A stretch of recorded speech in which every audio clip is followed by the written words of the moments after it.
नमस्कार दोस्तों, स्वागत है आपका क्लस्टर ईआर रैम टेक पर। आज हम बात करेंगे एक ऐसे विषय पर जो हमारे मन के सबसे गहरे राजों से जुड़ा है, सपने।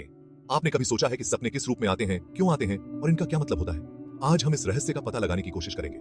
सपने ये जिंदगी के सबसे बड़े रहस्यों में से एक है। हर रात जैसे ही हम नींद में डूबते हैं, हम एक ऐसी दुनिया में पहुंच जाते हैं जहां तर्क खत्म हो जाता है और हकीकत धुंधली पड़ जाती है। हम खुद को अजीबोगरीब परिस्थितियों में पाते हैं, कभी रोमांचक, कभी डरावनी। लेकिन सपने होते क्या हैं? ये विचारों, छवियों और संवेदनाओं का एक सिलसिला है जो नींद के दौरान हमारे मन में चलता है। प्राचीन सभ्यताओं से लेकर आधुनिक मनोविज्ञान तक हम उनके अर्थ और महत्व को समझने की कोशिश करते रहे हैं। क्या ये न्यूरॉन्स के बस यूं ही फायर होने का नतीजा है, या ये हमारे सबकॉन्शियस के गहरे संदेश रखते हैं? तो आइए हम सब मिलकर खोज की इस यात्रा पर निकलते हैं और सपनों की इस निराली दुनिया में डुबकी लगाते हैं। सपने सीधे साधे किस्से कम ही होते हैं। इसके बजाय वो अक्सर खुद को टुकड़े टुकड़े चित्रों, बदलते दृश्यों और अतार्किक दृश्यों के क्लेडोस्कोप की तरह पेश करते हैं। एक पल आप खुद को हवा में उड़ते हुए पा सकते हैं, तो अगले ही पल आप बचपन की कक्षा में पहुंच सकते हैं। हमारे सपनों के आकार अक्सर हमारी जागृत जीवन से प्रभावित होते हैं, लेकिन शाब्दिक अर्थों में नहीं। हमारी भावनाएं, अनुभव और चिंताएं हमारे सबकॉन्शियस में रिस जाती हैं और हमारे सपनों में प्रतीकात्मक रूप से प्रकट होती हैं। उदाहरण के लिए, पीछा किए जाने की भावना का मतलब जरूरी नहीं है कि असल जिंदगी में कोई खतरा हो, बल्कि ये उस चिंता या दबाव का प्रतीक हो सकता है जो हम महसूस कर रहे हैं। इसी तरह हमारे सपनों में दिखाई देने वाली वस्तुएं और जगहें अक्सर प्रतीकात्मक महत्व रखती हैं। हालांकि सपनों की कोई सार्वभौमिक शब्दकोश नहीं है, लेकिन सपनों की इस अस्थिर और प्रतीकात्मक भाषा को समझने से हमें अपनी आंतरिक दुनिया की बहुमूल्य जानकारी मिल सकती है। अपने सपनों में बार बार आने वाले विषयों, भावनाओं और प्रतीकों पर ध्यान देकर हम छिपे हुए पैटर्न को उजागर करना शुरू कर सकते हैं और खुद को और भी गहराई से समझ सकते हैं। मनोविज्ञान की दुनिया लंबे समय से सपनों की पहेली से मोहित रही है। सिगमंड फ्रायड और कार्ल जंग जैसे दिग्गजों ने मानव मानस को समझने में सपनों के महत्व को पहचाना। फ्रायड का मानना था कि सपने अचेतन मन में एक खिड़की होते हैं, दमित इच्छाओं, भय और अनसुलझे संघर्षों का भंडार। उन्होंने स्वप्न कार्य की अवधारणा विकसित की, एक ऐसी प्रक्रिया जिसके द्वारा अचेतन मन गुप्त सामग्री को हमारे सपनों की प्रकट सामग्री में बदल देता है।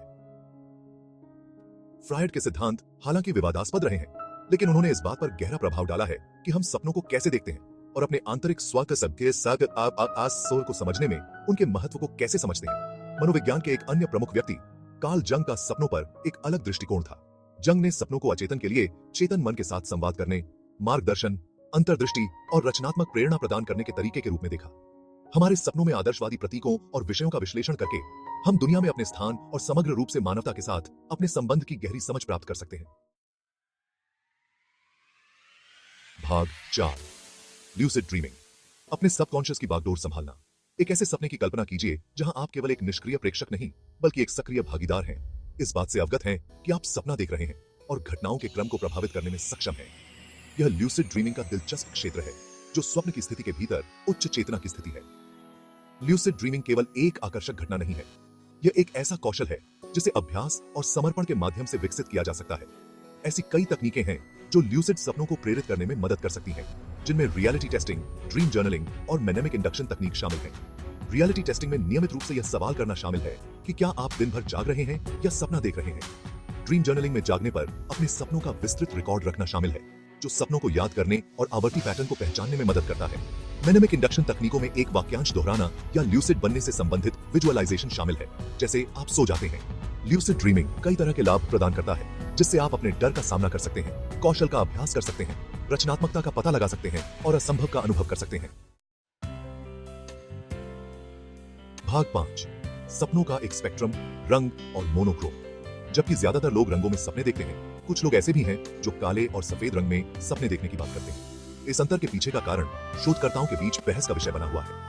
कुछ अध्ययनों से पता चलता है कि यह बचपन में ब्लैक एंड व्हाइट मीडिया के संपर्क से संबंधित हो सकता है, जबकि अन्य न्यूरोलॉजिकल स्पष्टीकरण प्रस्तावित करते हैं। कारण जो भी हो, सपनों में रंग की उपस्थिति या अनुपस्थिति उनके समग्र एहसास और व्याख्या को प्रभावित कर सकती है। रंगीन सपने अक्सर अधिक जीवंत और भावनात्मक रूप से आवेशित महसूस होते हैं। एक सपने में मौजूद विशिष्ट रंग भी प्रतीकात्मक अर्थ ले सकते हैं, जो उनकी व्याख्या में गहराई की एक और परत जोड़ते हैं। काले और सफेद सपने अधिक अलग सपने जैसे या यहाँ तक कि उदासीन महसूस कर सकते हैं, खासकर यदि वे उस समय को याद करते हैं जब ब्लैक एंड व्हाइट टेलीविजन प्रचलित था। महत्वपूर्ण यह है कि सपने के समग्र मनोदशा और संदर्भ के साथ साथ रंगों के प्रति अपनी भावनात्मक प्रतिक्रियाओं पर ध्यान दें। भाग 6, युगों से सपने, प्राचीन व्याख्याएं। पूरे इतिहास में सपनों का विभिन्न संस्कृतियों और सभ्यताओं में गहरा महत्व रहा है। प्राचीन समाज अक्सर सपनों के लिए रहस्यमय और भविष्य सूचक गुणों का श्रेय देते थे। उन्हें देवताओं के संदेश, भविष्य की झलक या आत्मा की दुनिया से चेतावनी के रूप में देखते थे। प्राचीन मिस्र में सपनों को दिव्य संचार माना जाता था। मिस्र वासियों का मानना था कि देवता फारो पुजारियों और आम लोगों को समान रूप से मार्गदर्शन करने के लिए सपनों का उपयोग करते थे। इसी तरह प्राचीन ग्रीस में सपनों को देवताओं के संदेश माना जाता था, जो अक्सर प्रतीकात्मक कल्पना और पौराणिक आकृतियों के माध्यम से दिए जाते थे।